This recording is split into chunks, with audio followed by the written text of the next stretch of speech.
Good evening and welcome to Pets and Plants. Tonight we have a show on rabbits. And as my guest I have Thomas Brock, who I would like to welcome you to the show and thank you for coming. Now, Thomas is I guess you'd say a small homesteader from South Slocan, and he's bred quite a few animals, and among them rabbits. So I thought we'd talk a little bit about rabbits tonight. Thomas, why would somebody breed rabbits? Well, I think probably the most common reason for breeding rabbits, the rabbit is an excellent meat animal. There's no doubt about it that meat production is really outstanding. There's a large number of people in the area that simply keep rabbits as pets, and I guess we'd be addressing them mostly in this program. But my personal interest in rabbits is as a meat animal. Mm-hmm. There are a fair number of people, I'm hearing more and more, that do breed for meat production as well.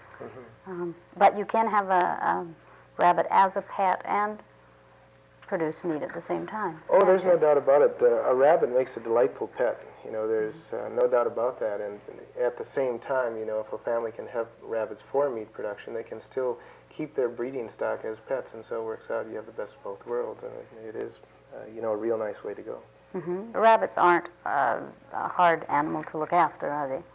No, they're very, very easy to look after. They're very friendly. Usually they're real nice to have around children. You know, there's an odd case of you can create a mean rabbit by mistreatment, of course, like any animal. But, you know, I would say most of the time rabbits are very, very nice and docile pets, and, you know, very nice animals to have around. Mm-hmm. We have brought a few rabbits with us on the show. They're not purebreds, they're crossbreeds.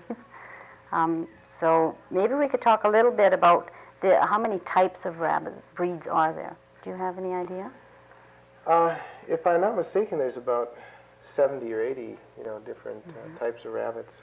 Basically, you would break the rabbit breeds into three major groups, let's say, you know, really large rabbits, the medium-sized rabbits, and the small rabbits. This rabbit here, which would be more or less a Flemish giant, you know, I can't really tell because I haven't raised them myself, Flemish giants. A purebred Flemish giant rabbit would be looking at about 20 pounds, up to 20 pounds, 18, 20 pounds for a large rabbit. They are an extremely large rabbit, and so they would be, of course, indicative of the large breeds.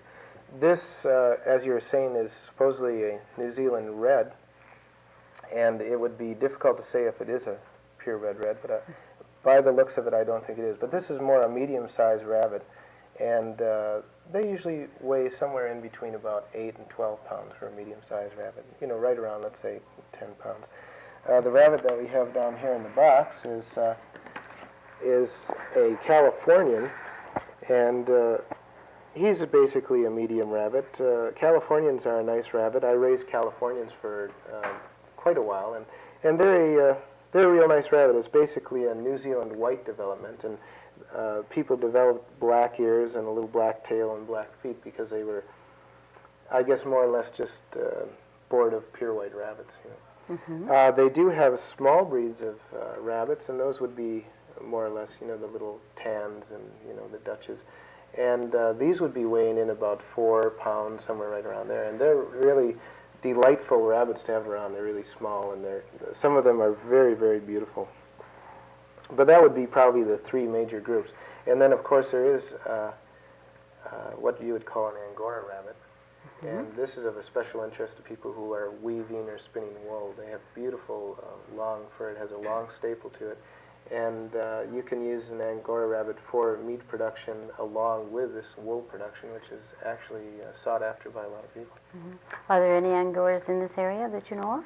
There's quite a few Angoras in this area, really? Actually, up the valley there, and around South Slocan. I know several people that own them and breed them, so they are available to people, and they're quite pretty. Mm-hmm. So if you go out along, maybe you can check out if you're interested in them.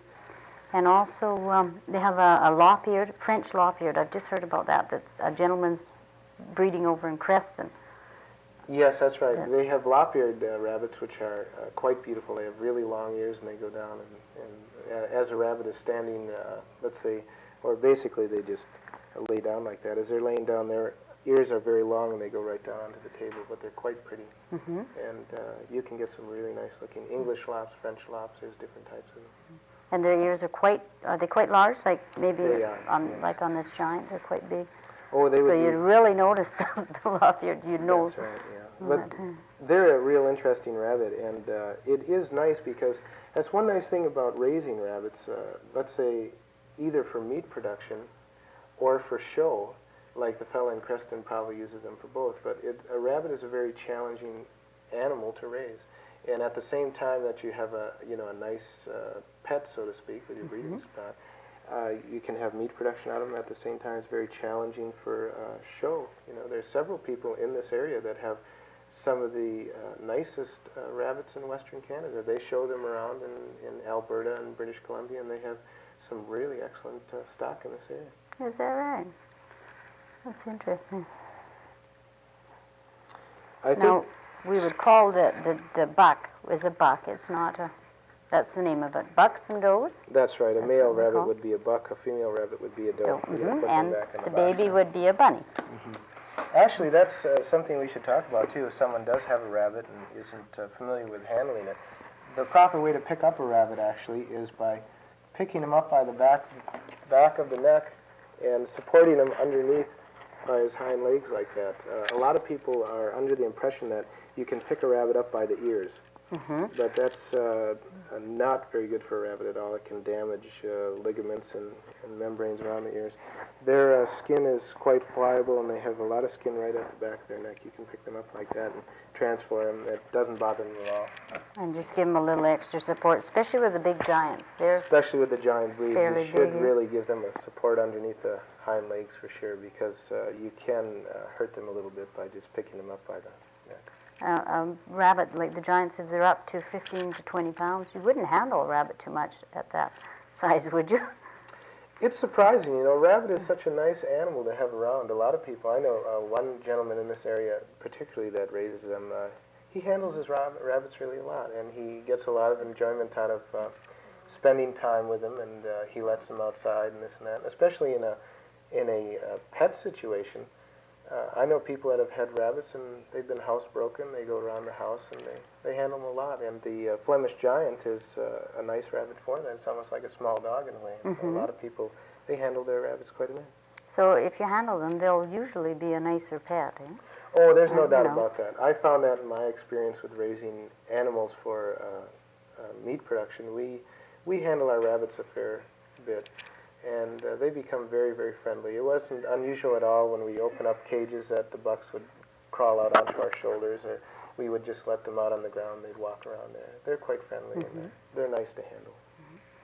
Now, you brought some books, Thomas, that you, maybe we could show them. Maybe we could get a close-up of these books that you recommend. Well, these books, this one book here, the first book would be Raising Rabbits the Modern Way, and that's by Bennett. It's a very, what would I say? It's a real straightforward, simple book on raising rabbits. It's mainly interested in meat production, but of course, as a pet, you would basically feed them the same way and everything. It's a very good book. It's available at any of the bookstores in town.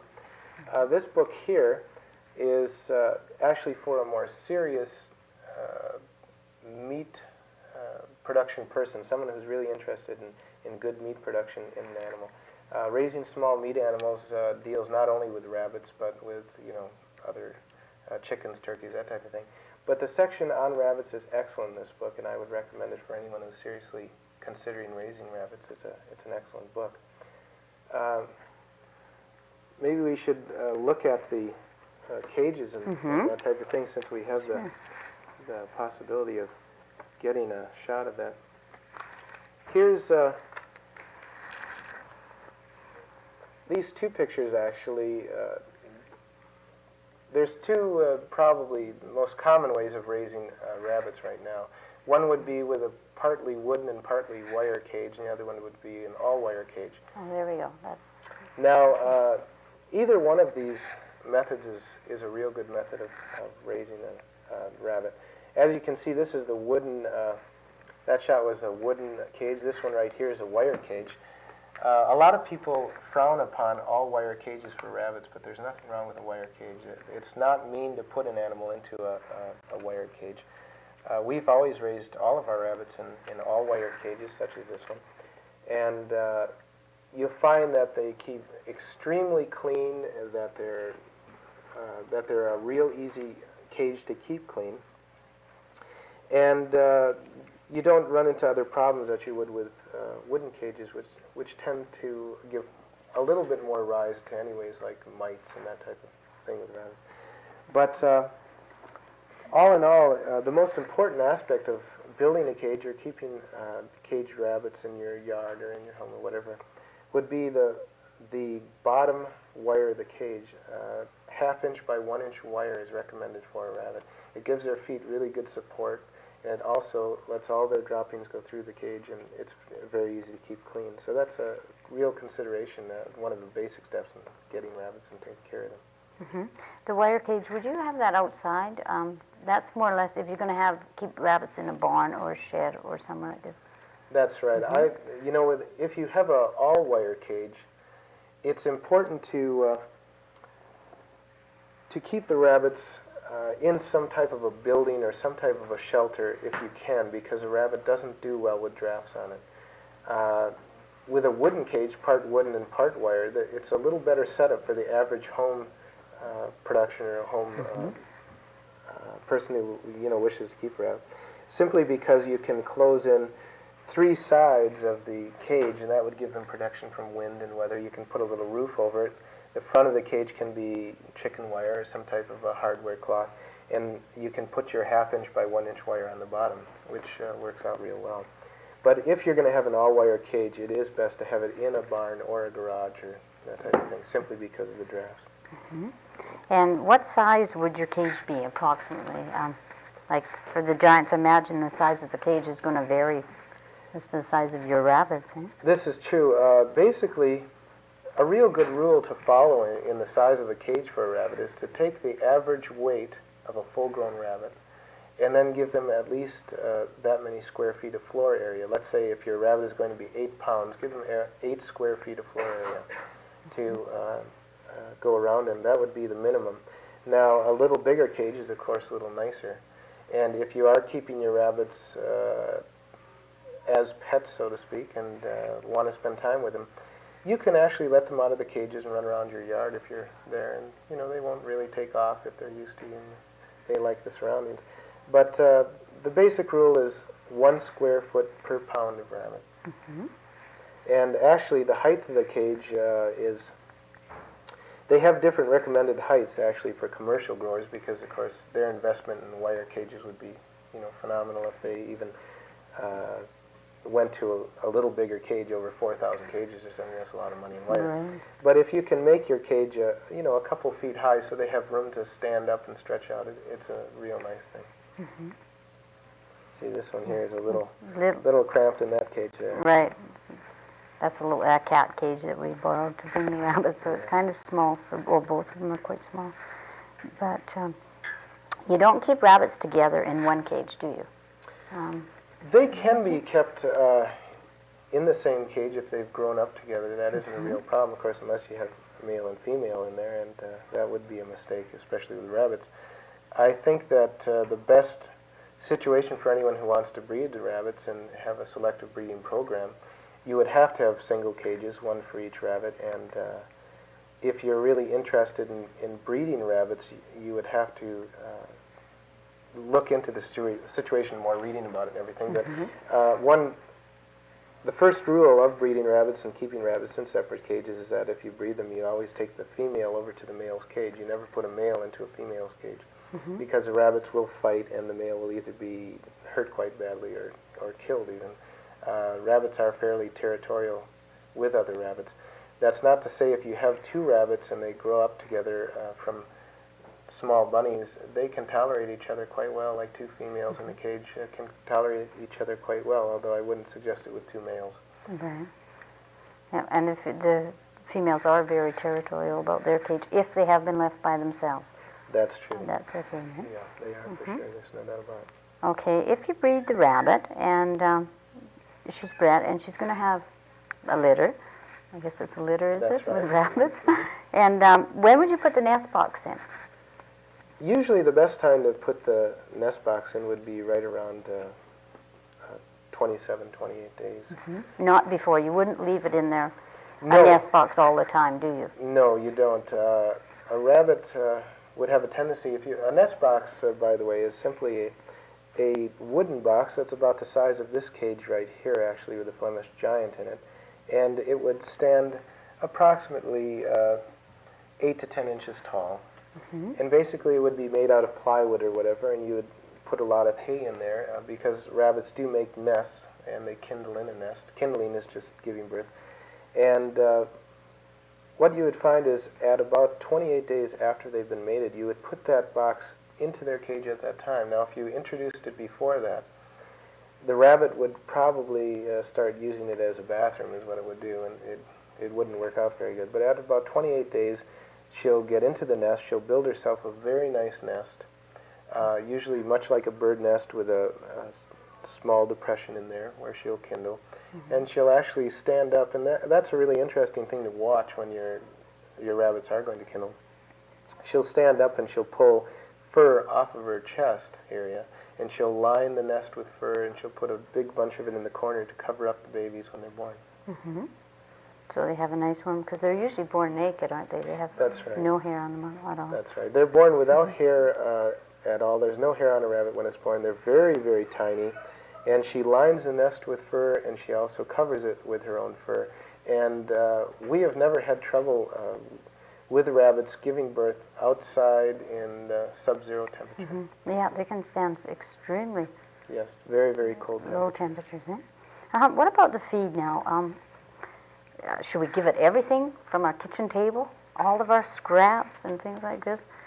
There are a lot of people that raise rabbits that way. They give them nothing but table scraps. But really, if you're concerned about your rabbit's health and you want your rabbit to, live a long time and give you peak production, if you're interested in raising meat, the best thing is not to feed a rabbit a lot of carrots and cabbage leaves.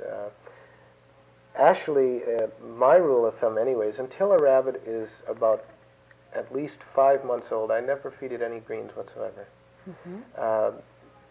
A commercial rabbit pellet is the best way to feed a rabbit. Now, with a medium breed, like the New Zealand size or the California size here, for a dry doe, a doe without a litter or a buck, 5.5 ounces of rabbit pellets a day is just fine. It'll keep them in peak condition. Which isn't very much. It's about 3/4 of a cup. It's quite a small quite amount, small amount. actually. Yeah. It is interesting because I've noticed many times where people have looked over our rabbitry and seen them. They're surprised that we, first of all, would eat a rabbit, first of all, but second of all, they're surprised that we would be raising them and if it would be economical. But really, when you consider the amount of money that a person puts into the average dog food, $15 a month is not unheard of. You can actually raise enough rabbits to put a lot of rabbit meat on your table and have pets all the time for less than that each month. So it's it's a consideration. So they're uneconomical for meat production, aren't they? Oh, extremely economical for meat production, and the meat is excellent. There's no doubt about that. But with a pelleted feed, you can get it at any one of the feed supply stores in the area. And the pelleted feed, they really like it. It's basically alfalfa and minerals and a little bit of salt and this type of thing. And it's a basic all-around diet. You can mix it with rolled barley or some of the grains that they like too. And at the same time, we've always fed ours hay. They thrive on hay and they really like it. The odd carrot and greens are not bad for a rabbit. They're good for it, but you don't want to overdo it. And one of the biggest problems that I've seen with home rabbitries is that they'll throw a big clump of green vegetables or grass in the cage and then they'll just leave it there and it starts to yellow out and get kind of fermented. And that'll make a rabbit very sick and can kill him quite quickly. And water, we must keep water. Water is a real important part of raising rabbits, especially with a litter of rabbits. They'll go through a lot of water a day, more than you'd ever dream. A gallon of water a day per cage is not too much with a female in her litter. And all you need is a small kind of a crock, made of pottery or whatever for a bowl in there, or a stainless steel bowl that can be secured into the side. What we've always done with our rabbitry is that we've had automatic waters. They're piped in actually on little polyethylene tubes, and there's little waters. They just go up and take a drink whenever they feel like. So it's free, clean water. Clean water That's is right. very important. That's of the utmost importance. A rabbit won't drink contaminated water. And also, an important thing is if you do put a bowl in their cage, you have to secure it somehow so it can't be knocked over, because rabbits do get bored in a cage and they like to play with their bowls and toss them around, kick them around, chase them, and that type of thing. So we used to have problems with that when we first got started. The rabbits would empty the water out and play with their bowls. Right. So that's a consideration. And minerals and salt, that's included in the dry pellets, is it? Usually in a dry pelleted feed, a good rabbit pelleted feed is basically what you would call a full ration. It's a good all-around diet. If your rabbits are not doing well on it, then you can tell that there's something missing in their diet. But we've fed our rabbits for years on nothing but pellets and loose hay. We've never fed them salt or mineral licks. And they've done real well on it because the pellets that we buy have minerals and salt in it. And what about some of the diseases that a rabbit would get? Well, diseases in rabbits, in a small... Or problems. There's little problems that... I would say that in home production you wouldn't see disease too much, but that is always a possibility. There's too many diseases, of course, to go through now, but as we were talking about before, this rabbit here, the large Flemish giant,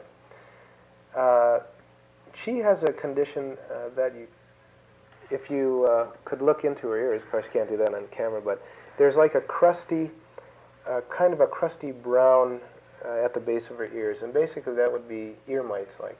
Now, that would be a real common rabbit problem. You see this a lot in rabbitries, and it's too bad that it is a common problem because it's very easy to eradicate. All you have to do is get a little eyedropper with some corn oil or any type of cooking oil, and you just hold the rabbit in your arm and restrain it and pull its ear back and just drop the oil onto the canker there, the ear canker like, and the crusty spots, and just absorb it with a few drops of oil. And if you do that one day and then wait 2 days and do it again, it'll clear right up and they won't have a problem with it. But it is very bothersome too, and it can cause inner ear infections. They can actually get quite sick from it. But I would say as far as sickness goes, if you keep your rabbits in a draft-free area, you're not going to have any real problems with it. It's quite unlikely. So that's one of the most important things, is free from drafts.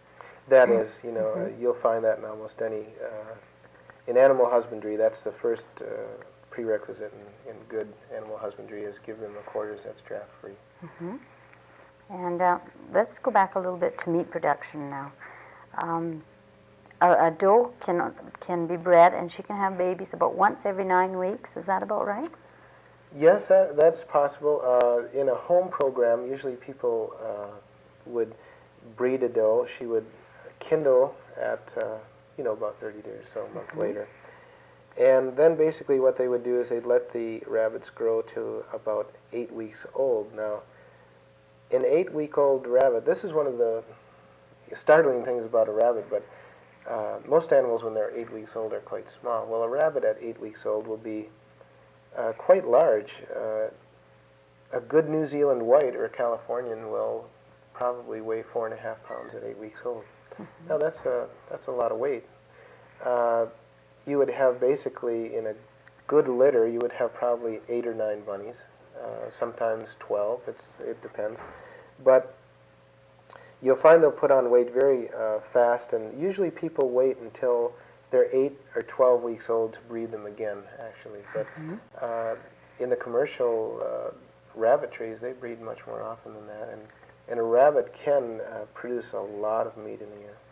It's surprising. But I would say in the home situation where you're just feeding them pellets and hay and keeping them as pets, probably breeding them, waiting for their young to grow to 8 to 12 weeks old, and then breeding them again maybe a week later or at that time is probably, that's probably lots. And one basic problem that people find with the rabbits, they become very interested in rabbits as a meat animal, and they breed for production, and basically what happens is their rabbitry gets totally out of hand. Right. They're prolific breeders, and they multiply very, very quickly. And I know even with us, when we've only had as few as 3 breeders at a time, it's not uncommon to have 60, 70 rabbits on the go. And that's a lot of rabbits. Yeah. Actually, you can see right now, these rabbits, this is an interesting thing too, these rabbits have probably never been in a vehicle very often. They were brought down in the car, they've been sitting under the hot lamps in the studio, and actually you can see they're quite calm. This one here is a little bit nervous, but I think that's because, as we were saying before, I think she's pregnant. Right. She's about due to kindle. I'm not sure if she's a buck or a dog. Yeah, we'll take a look at her and determine that after the show. But it is interesting, like this rabbit here and the one down in the box, they're really calm and collected, and they seem to be enjoying themselves. Maybe what we'll do is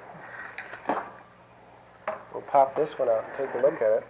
They don't like to be handled a lot if they're not used to it. This one seems to be a little bit afraid. But you know, as far as a rabbit as a pet, you can see where these probably haven't been handled all that much. No, they haven't been handled. Yeah, well, very usually, often. Even with a rabbit like this that hasn't been handled, you know, they're quite calm, and they're easy to handle even at that point.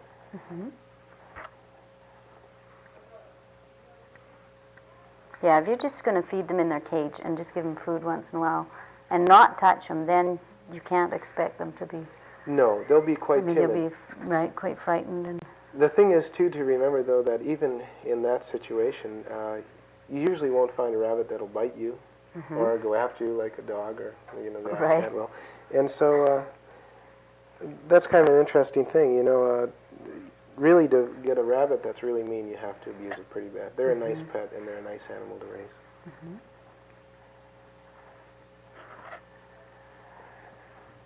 This one is a little bit scared. There's no doubt about that. Yeah, I think all the sounds, his ears have been watching all the sounds in the studio, listening to it. And the thing when you're looking for a rabbit, you should look for, say I was going to go and buy a rabbit. People in this area, some people do keep accurate records. It's sort of like dog breeding or anything else. Yes. Everybody should keep accurate records, shouldn't they, as to, especially if they're going to breed them for meat production, just to keep a track of how old their rabbits are, when they've had them, where they bought them from, just... That's right. In our rabbitry, we always kept very accurate records of everything that we did with the rabbits. A good breeder will keep accurate records of his stock. You'll be able to look back through the past history of the mother and the father and see what type of production they got from them, if they've had good results from breeding them, if they've been healthy. And this is a real important factor if you're going to be buying rabbits, which actually that's another interesting thing. It doesn't cost very much to get started in rabbits, but still, it's nice to get really nice stock if it's available, and record keeping is really important. So you should ask if somebody's keeping records if you go. Definitely, I would, definitely. And then ask to look through the records. And if a person wants to keep accurate records themselves, it's interesting that from different companies, basically in the United States, that produce rabbit pellets and pelleted feed, they'll send you all the record-keeping equipment for free. It doesn't cost you a thing. You just write away to them, and they'll send hundreds and hundreds of record papers and that type of thing. So it's a nice service, and it's a good service to keep up on your stock, no doubt about that. And you recommend rabbits as a... Oh, as a pet and also meat production? Oh, I definitely would. I think there aren't, especially in these times, economic times, there aren't a lot of animals that you could keep as a pet and also feed your family and this type of thing. In Europe, of course, rabbit is a very common table meat, much more so than we would ever suspect here. And the neat thing about it is that there aren't really big commercial rabbitries in Europe. They're basically very small home production outfits. And so you'll see, 100 million pounds of rabbit meat produced in a year in a small country such a size as Italy, and it's all out of people's homes. So, my recommendation would be if someone is interested in rabbits and could consider, raising them for meat or as pets, they should definitely investigate it a little bit more and take a look at it because they're a wonderful animal and they're an excellent meat animal. And you only need a couple does and a buck, is that? Oh, 2 does and a buck, that's... That'll just about give you all the meat you would need in a year? Well, time? it wouldn't give you all the meat that you would need in a year, but it would certainly give you a lot of meat. And I really love rabbit meat, but I don't think I'd want to eat it 5 days a week. Right. However, it would give you a lot of rabbit meat and it would be real good. So it would be good as as one part of your meat source. Yeah. Oh, yeah. Three rabbits would be great. Would be good. Hey, Thomas, I see we've run out of time, and I'd like to thank you for coming. Sure. And my I'd like pleasure. to thank Hall Siding for donating their rabbits. And next week at 7 o'clock, same time, Eric Lees will be on, and it'll be a plant show. It'll be a live phone-in show for 1 hour. So please feel free to get your questions ready to phone Eric and ask him for his questions. Thank you and good night. That rabbit's still a little bit... No.